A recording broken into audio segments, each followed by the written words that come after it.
Hello, everybody. Today I've got Friended here that I'm chatting with. Thanks for coming on to chat with me, Friended. Hey, thanks. Nice to meet you. Yeah, I came across your work, I guess maybe a month or two ago, and really enjoyed some of your videos there. And just recently, you had a chat with Noel Plum.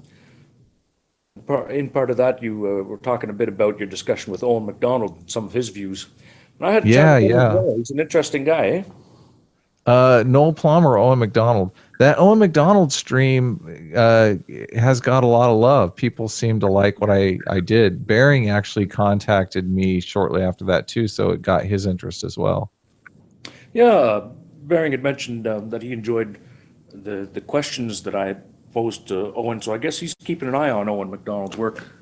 He is because yeah, Owen, he's made some response videos to Owen, and I started following Owen because Owen was like Christy Winters watches every single one of Owen's videos, and there's a fascination that people have with Christy Winters. I have the same kind of fascination, but it's a little bit different, I think, because I'm pro social psychology and social sciences, and Christy Winters claims to be a social scientist, and I just feel like she completely gives something like a branch of science that I respect and enjoy a bad name. So I see.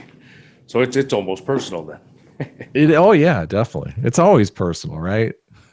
That reminds me of something. You'd mentioned that you were interested in the evolutionary psychology stuff.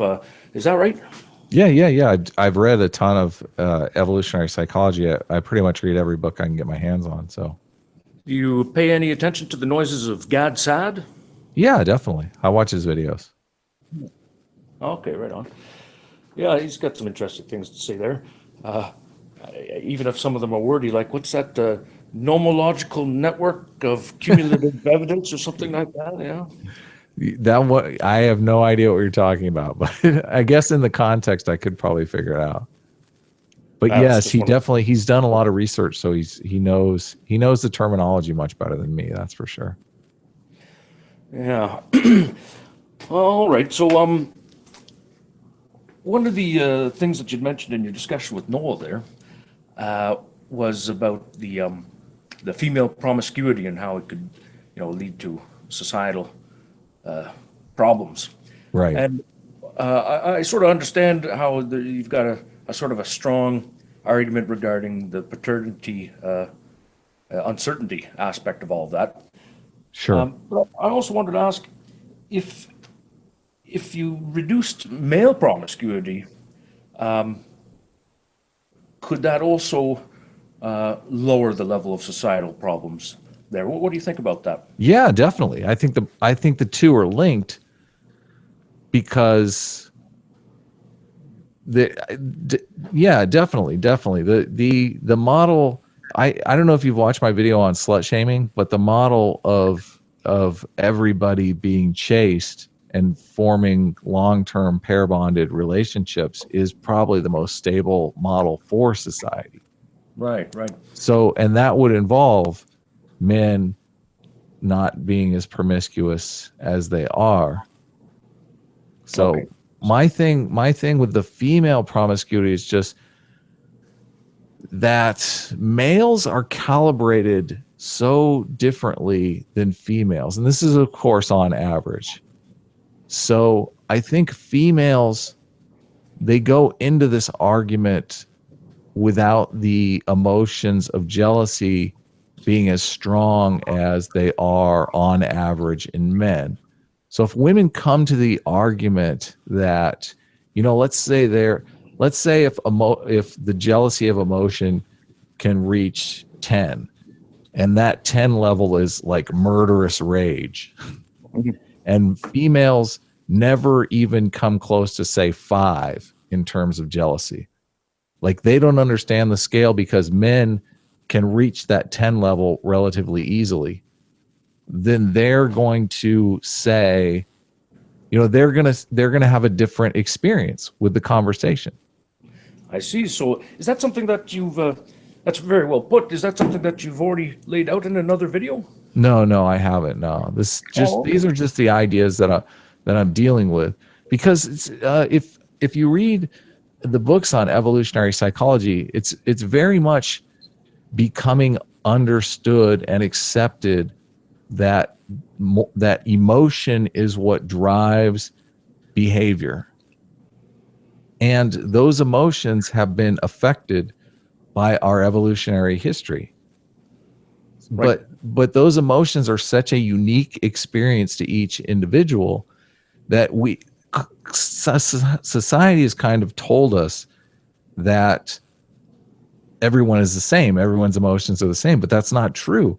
The sexual dimorphism that exists in males and females, I think, has a lot to do with the emotions. So it's not like a something physical, tangible that you can necessarily see. So this idea that men's jealousy is much different than women's jealousy, I think, is something most people don't really even consider. I know the argument. People comment on my slut shaming video, and I know they're not aware of it. I can tell they're not aware of it by the way that they're commenting. And there are guys that don't get jealous at all. So if they come to the conversation and they're calibrated for jealousy the same way a woman is calibrated for jealousy, they're going to have a different experience. But Right. obviously, I'm saying this is on average. And I've seen stuff. I mean, I've read stuff online where, there's all kinds of relationship advice out there now. And I read that stuff just like from a sociologist perspective, like this is completely interesting. And there are a lot of like self-help blogs and whatnot about how to deal with these problems of jealousy in relationships. And they totally spell all this out. It's interesting as hell to read. Oh, so you're saying that these materials describe what you've just described, and that there are real Very emotional much so. differences. Very much so, yeah. I see.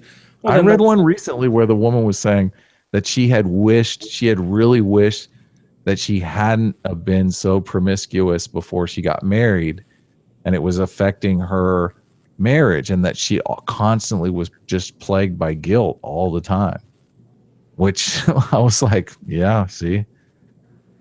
right. Well, I think for Owen MacDonald, one of his interests seems to be in sort of equality, right? Hmm. That's why obviously he's into socialism.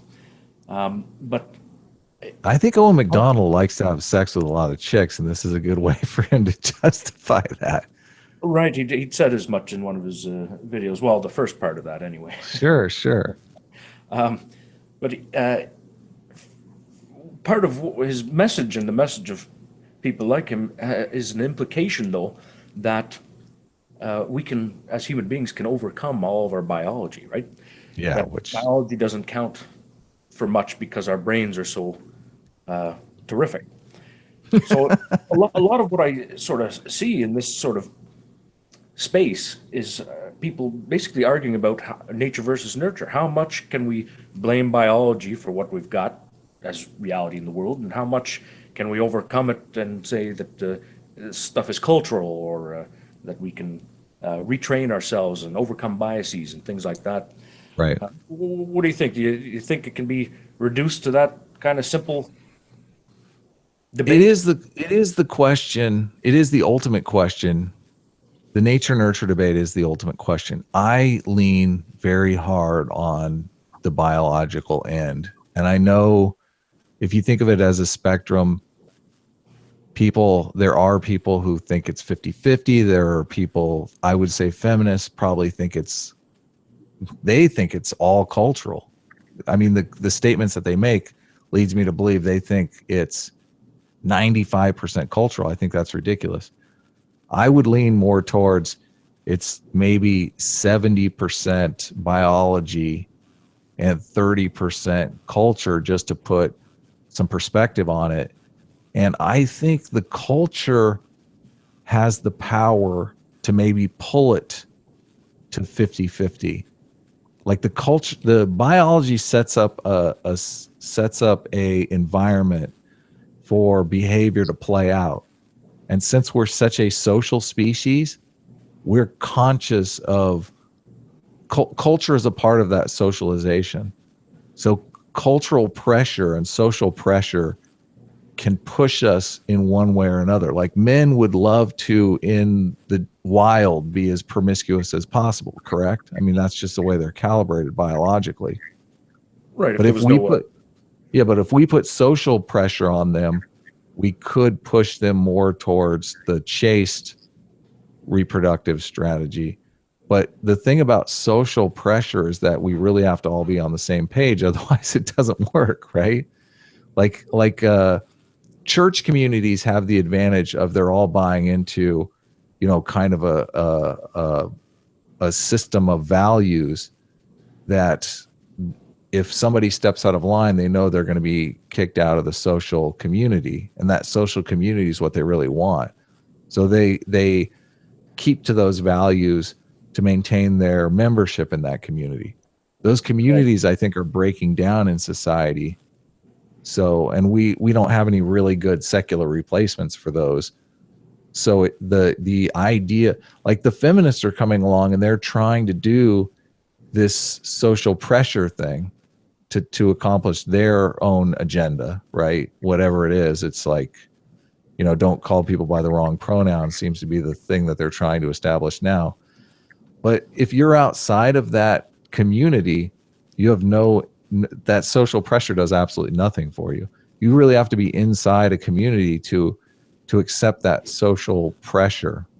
I guess they're working on it in other ways. They're like there are multiple ways to do social pressure, right? There's uh, there's maintaining your membership by curbing your behavior in certain ways, and there's also, if you don't curb your behavior, we're going to get you fired from work, which is kind of the direction they're going. right, I see. Yeah, well, there's an argument to be had maybe about compulsion versus That's what I volunteerism. was looking for the words. That's exactly it. Voluntary versus compulsion. Yeah. Whereas I guess it's funny in the religious scenario because it's somewhat voluntary to be compelled, and that's Yeah, what, exactly, and that's really the thing, isn't it? yeah, But that's it's give and take. I mean, anytime you join any kind of association, you're weighing the pros and cons, right? you know. So it is what it is. Where are you at on that biological versus cultural spectrum? Well, thank you for asking. I'm a computer programmer, and so I have an angle on that sort of thing. And in computer programming, one of the strategies is to come up with things like templates, right? So you Hmm. set some defaults for something, and then you create instances that derive from those defaults, but then you can override those defaults to tune them up, so to speak, or make them individuals. So I think it's somewhat like that for biology. I think that during development, before we're born, we get what DNA gives us, right? That puts out the map for the brain and what all the different areas are going to be, and they specialize in different things. It sets up maybe I don't know for sure that it sets up sexuality, sexual preference at that stage, but maybe it does. But I think that the nice thing about the brain is that once you're born, you've got all these defaults, and yeah, society and culture can then, if it gets into your brain the right way, your brain can then override those defaults, perhaps, and so things can change that way. Obviously, learning That's a happens, right? great analogy. Yes. And so but the degree to which you can override things, some things might be very stubborn, right? If you have like Charles Whitman there, who killed, I guess it was some family members, and he thought that there was something wrong with him, and it turned out he had a tumor. To some extent, our whole brain is made up of parts that can be very stubborn, right? And that we can't really help or overcome through placebo or learned conditions or anything else. So, it might be the case for some people that they can't overcome some of these defaults.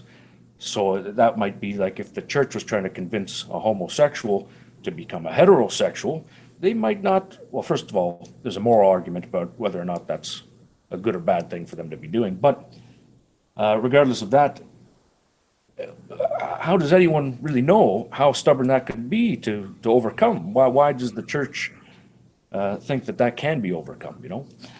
So Yeah. that's a sort of a strange thing. I don't really know that I can put any kind of percentage, but I could say that some things might be more stubborn than others. For maybe a man who is a sex addict, maybe that's biological, or maybe he watched too much pornography. Hard to say.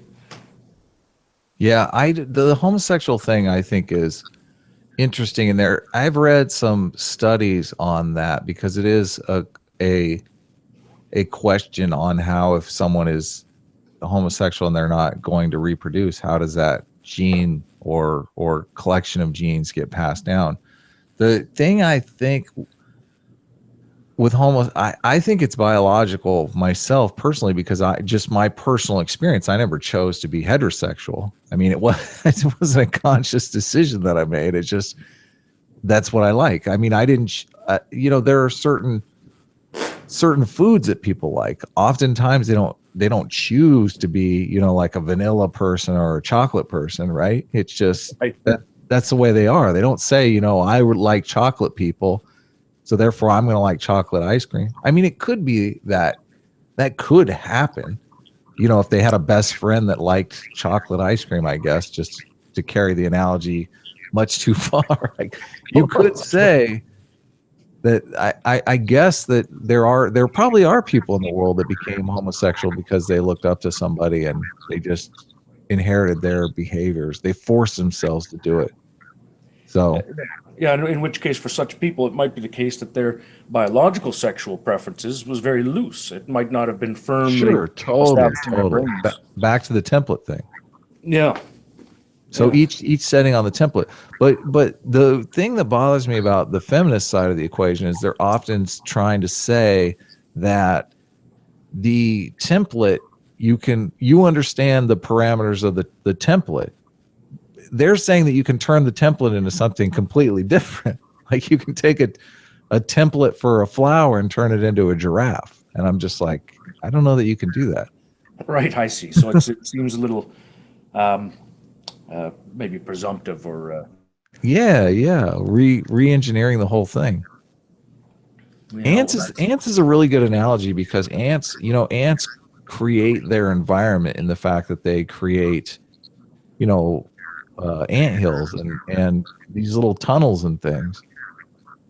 So they're evolving to accommodate an environment that they themselves are creating.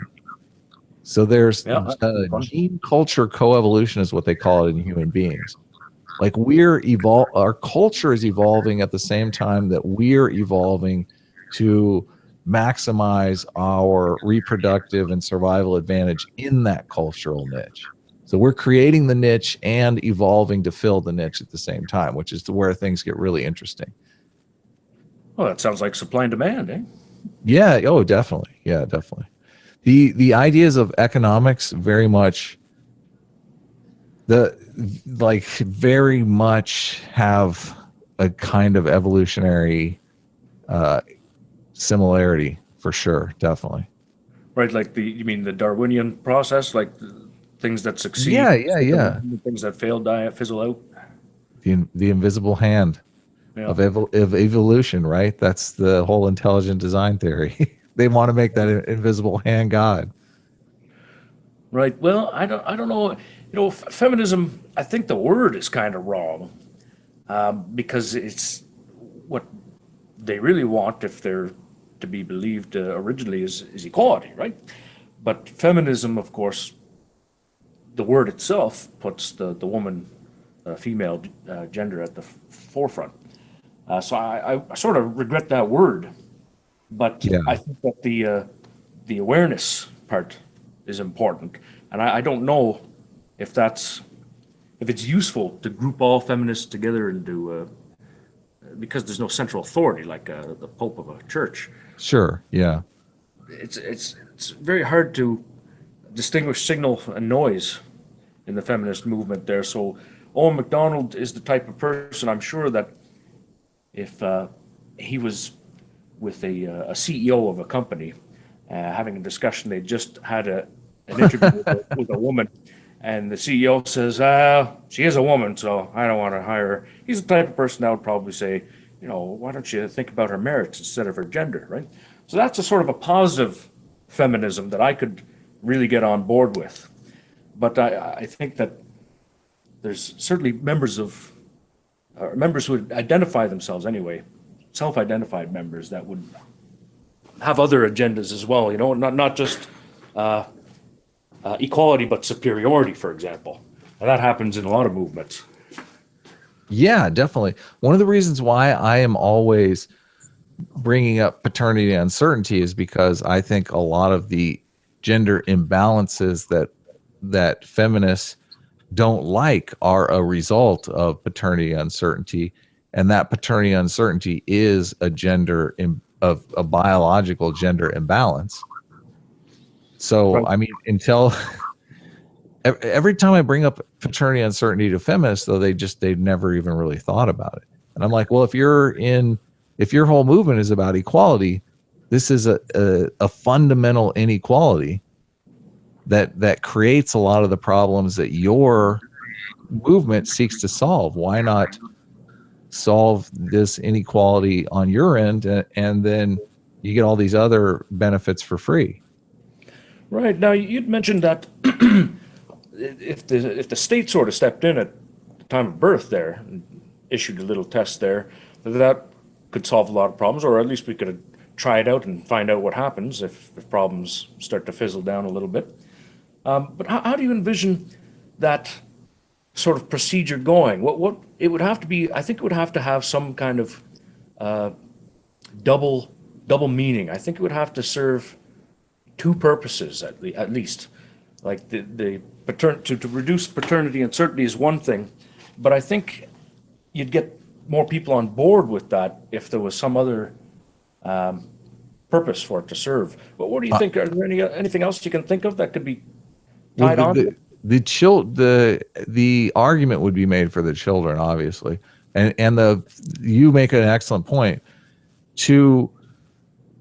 There are all kinds of medical advancements that are coming into existence now that are genetically based. So for a child not to know who their actual biological parents are, that can be a disadvantage in taking advantage of these advancements in the future.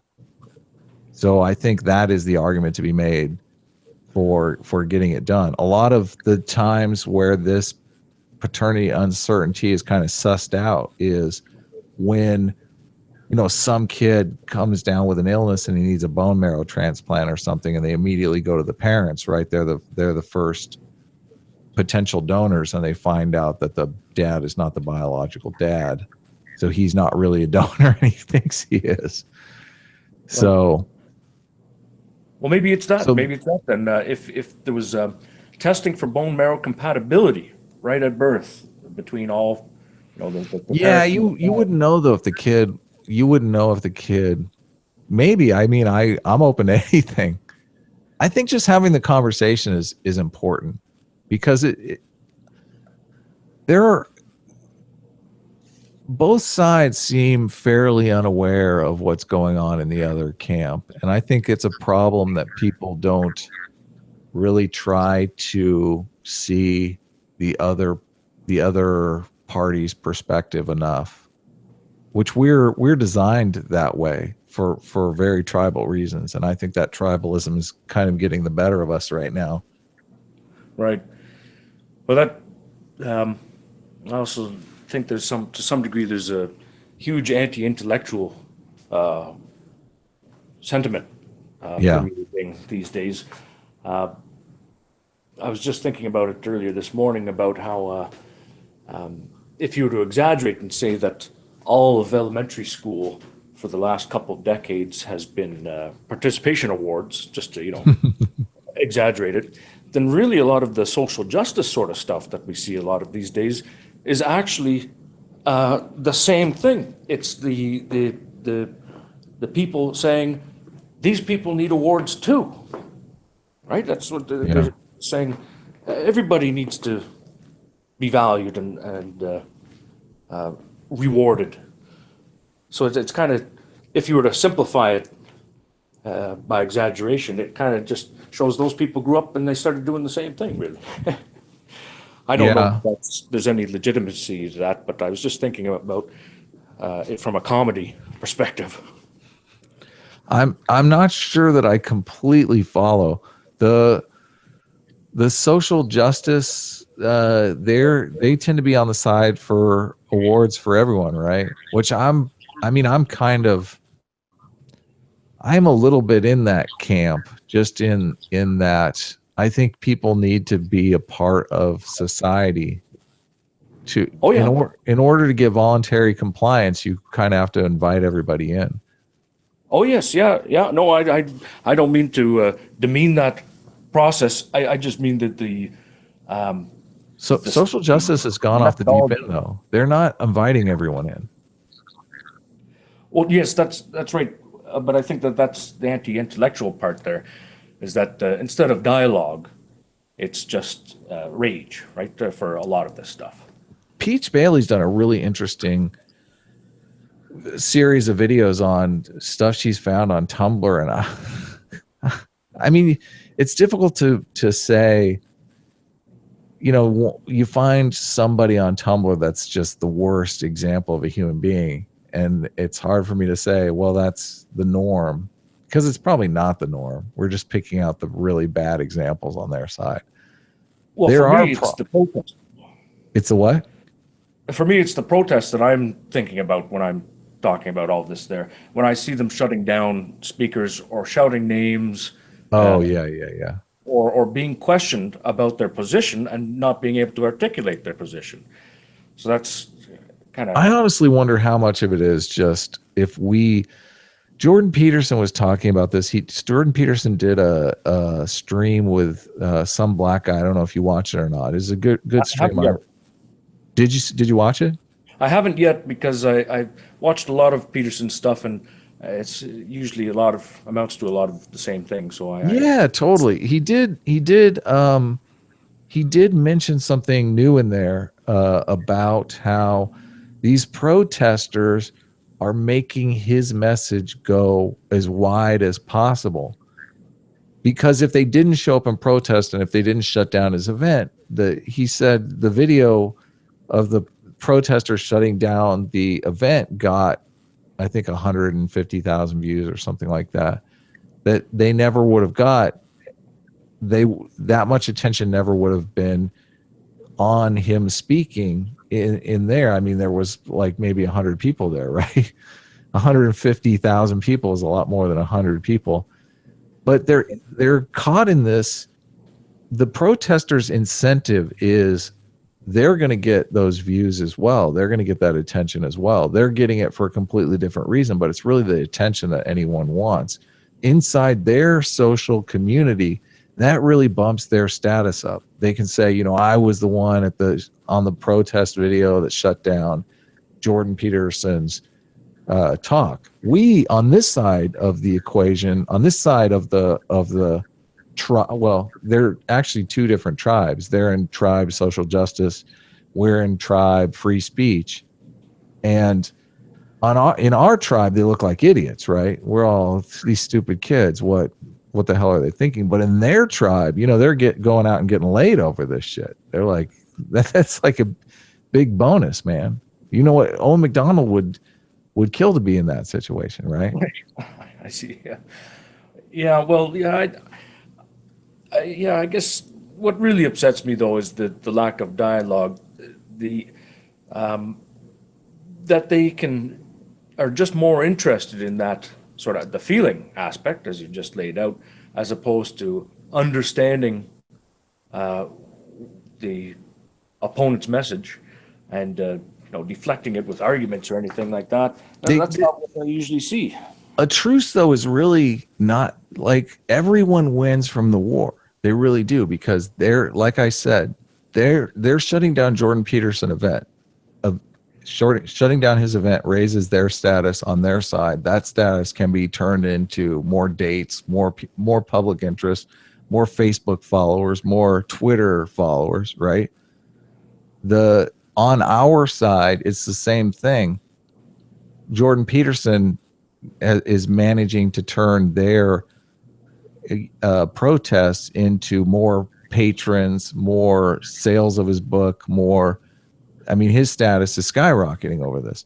So the incentive for him to see their point of view and for them to see his point of view are not there, and they're never going to be there. So I'm the problem that I have with this kind of stuff is that in cases like Black Lives Matter, you can take this kind of mutual status enhancement argument all the way to the race war, right? Oh yeah. So that's a problem. But we have I'm reminded of that old Frankie Goes to Hollywood song, Two Tribes. When two tribes go to war, we're playing out our tribalism, software program, just in a different context, but it's the exact same thing. I always imagine, if you think back to our ancestral environment, right? It's you and me and, a couple other families. We got a tribe of about 100 people, right? And we're camping out. That's how we live. And if there is some strange tribe over the horizon, that's going to freak us out, right? Yeah. We're going to go over there and kill them and take their women, or we're going to worry that they're going to come over here and do that for us. Well, I guess my concern then is aligned with some of the feminist concerns. I would say that we should be able to overcome that aspect of our biology. I totally agree. I totally agree. But the parallels are still there. Oh yeah, yeah. I worry that there might come a day when I can't succeed because the people that I'm surrounded by are resentful of I don't know, dialogue. So that. Oh yeah. But maybe it's an exaggerated concern. I don't know. All right. Well, Owen McDonald was nice enough to have a conversation with me, and he's talked to you as well. So there are people over there that are willing to have dialogue. Yes, and that's exactly why I reached out to him, is because it was quite an opportunity. It wasn't somebody who was just going to shout at me and call me names. It was somebody who actually values intelligence by the sounds of him. Yeah, I hope he actually has a dialogue with Bering, because that would help. That would raise his status. And it would be nice to have someone reasonable, move up in that community over there, instead of it being, Christy Winters is kind of the highest status individual on their side, right? No, I guess that's ridiculous. It's the H-bomber guy and ContraPoints, they're much higher status than Christy Winters. Oh yeah, okay. I haven't. I'm just my gut reaction. Obviously, maybe I'm wrong. They could probably tell you they probably would never think of it that way, would they? We're all equals. Right. Well, another thing that you'd mentioned in your discussion with Noel Plum, I don't think you folks spent a lot of time there in that discussion, but you mentioned how surprised you were that people continue to advocate for moral objectivity. And I was wondering if there was some particular stuff that you'd read that really sealed the deal for you in dismissing that possibility. That there's objective morality? Yeah, was there some... No, I first of all, I fully believe in objective morality, and I plan to do a video on this. This is on my slate. I'm working on a video today. I may be able to get it out relatively quickly because my ideas on this are pretty settled. The difference that most people are having is it's like a language game. They want to say morality is objective, but they don't want to define their terms. we can have a conversation about art that's objective, or we can have a conversation about art that's subjective. If you want to talk about the size of the Mona Lisa, we can walk over and measure the painting and agree upon a size, right? That's objective reality. That's how objective reality works. If you want to talk about how great the Mona Lisa is and how the Mona Lisa is the best painting of all time and the blue is just so amazing, that's a subjective conversation that we're having. Every subject will have a different opinion about that stuff. So if you want to talk about objective morality, you have to define what's our yardstick? How are we measuring morality? So the yardstick that I use, Jonathan Haidt has the best definition of morality that I consider going, where he says the function of morality is to bind people into these cooperative groups where we suppress selfishness and we can work together to accomplish shared goals and visions, right? So if you take that definition and you say this morality is going to unite, the Christians, and the Christians are a group of people, we can do all kinds of objective tests to find out what's the suicide rate in Christianity. You want to measure morality by suicide rate? We can do that. You want to measure morality by infant mortality rate? We can do that. You want to measure morality by, gross or you wouldn't call it gross national product, but gross group productivity, how much money every person in that organization earns, and measure them that way. Then we're having an objective morality conversation. You can say, Islam produces this many suicides a year. This many people who are in the Islamic faith commit suicide every year. This many people who are in the Christian faith commit suicide every year. And if Islam is 1,000 people and Christianity is 500, you can say Christianity is objectively a better morality, right? But nobody wants to have that conversation. They all want to just say, they all want to play word games. Right. Well, I guess you sort of have to start with the question, is morality something that's out there waiting to be measured of its own existence on its own? Everything is out there waiting to be measured. That's how we've conquered this planet. Right? Right. Or is it a human invention was going to be the alternative though? It is a human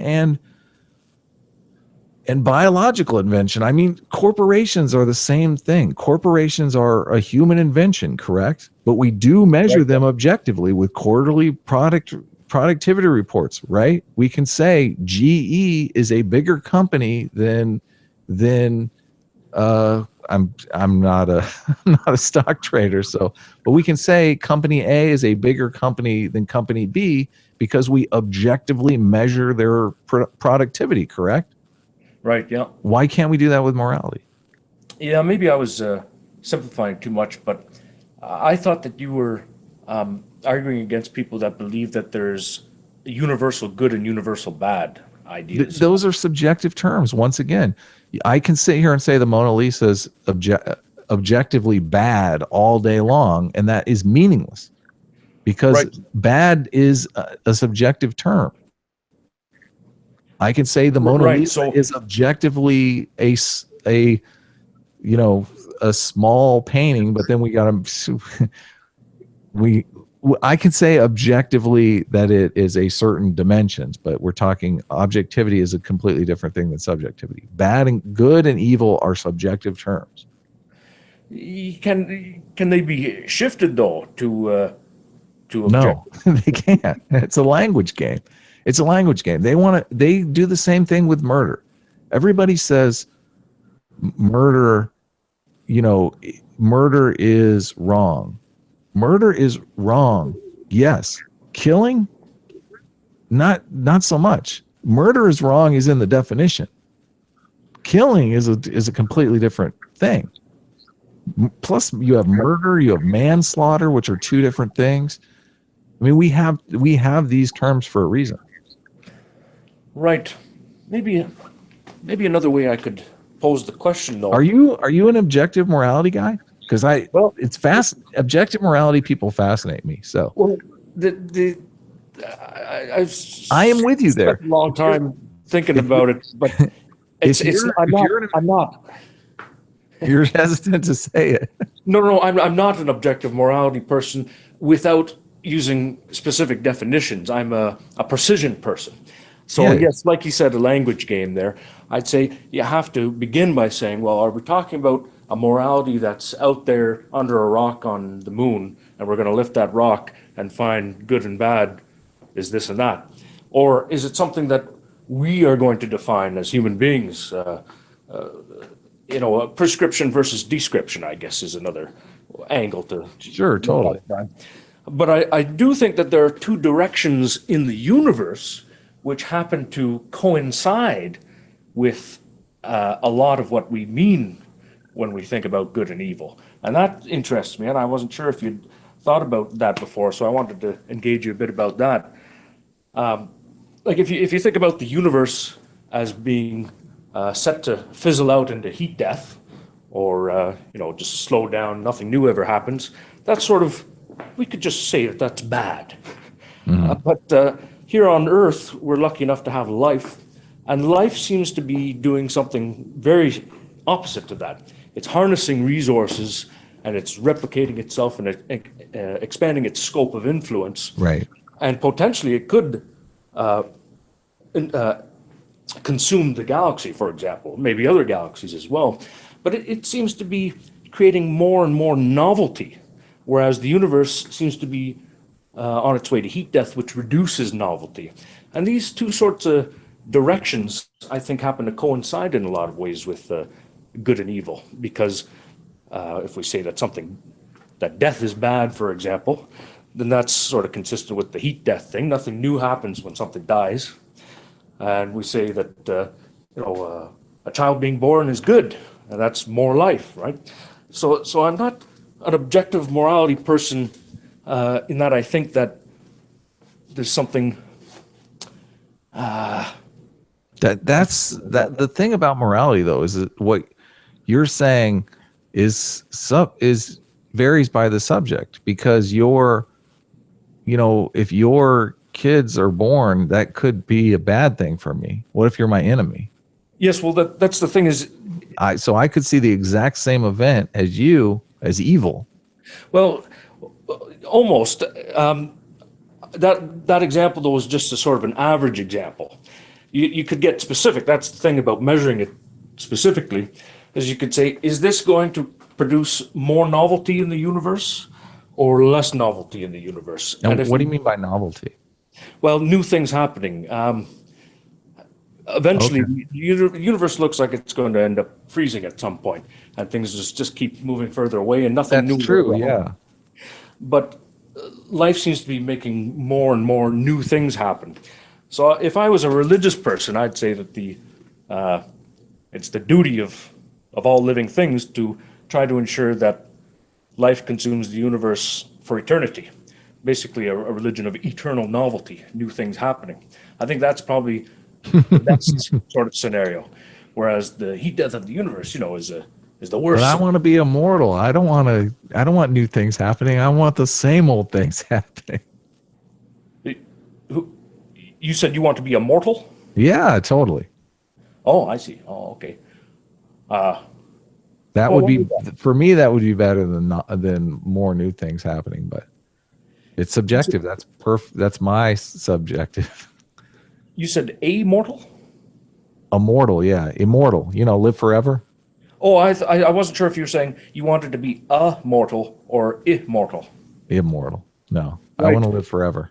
But that's well, so do I. But So does that's everyone, consistent. right? I mean, it's Well, not everybody, but that's sort of consistent with eternal novelty, right? Because if you live forever, then by definition, you've succeeded with new things happening, right? You're not alive Yes. otherwise. So I don't know. So it's if you sort of shift what you mean with the language game there, with the words, sort of get to a place where you can measure everything by, is this going to increase the chance that the universe is going to die or decrease the chance that the universe is going to die? And if you simplify it all the way down to that, At the level of individual behavior, I don't think that even impacts on whether the universe is going to live or die. Well, I think it could. I think you could get there from that. If you hurt somebody, for example, then you're going to bother their emotions, right? And maybe they'll be a less productive member in society. And really, Maybe all you're Hitler. Maybe you just saved 6 million Jews. maybe you just Nobody knows the future. right. Oh yes, yeah. But I mean, what you can do is you can behave in such a way that your goal is the right goal. I think the goal should be to try to consume the universe with life, and anything that you can make a case for that is on its way to that goal, I think you could say that that's a moral thing to do. Yeah. Some people sort of tie it to suffering, right? Like Sam Harris, for example. I don't know if you pay any attention to Sam Harris, but his sort of idea of morality has to do with suffering and lack thereof. I don't think that's good enough. I don't think suffering has anything necessarily to do with what's best for the universe. I mean, at some point you have to decide, right? You have to decide what's good and what's bad. Yeah. But Yep. I guess you're arguing that there's a distance that between that kind of good and bad and the good and bad we talk about for people. Yeah. I think I understand what you're saying. That, yeah, the good and bad for the universe and the good and bad for people. I mean, the universe is gigantic. There's probably trillions, cajillions, who knows how many other people on other planets are in the universe. I don't think that we're alone in the universe by any stretch of the imagination. Oh yeah, right. Yeah, no, I don't recommend a humanocentric view for sure. But I just meant I think we can act in accordance with a sort of, I don't know, one direction or the other. Yeah. Human happiness is the metric that I believe people are moving from. It Yeah. used to be survival and reproduction. It was very clear cut now we've kind of severed our link to nature, and people are trying to maximize human happiness. And human happiness is a subjective term. So, I mean, if you're going to base a morality on human happiness, there's no way it can be objective. Right. Yeah. Oh, okay. Well, looks like we've been chatting for about an hour here, so I won't consume any more of your time there. This was a great discussion, man. I enjoyed it. Well, yeah, I really want to thank you for engaging me with it there. It helped me to exercise my articulation, which is bad shape. No. You did great. All right. So what are you doing for the rest of the day? You going to work on the video you said? I am. I'm going to work on a couple of videos. So, but if you want to end the stream, I'll stay on the line. Okay, sure. All right. Well, look forward to those videos, and thanks again. Take care, everybody. Goodbye.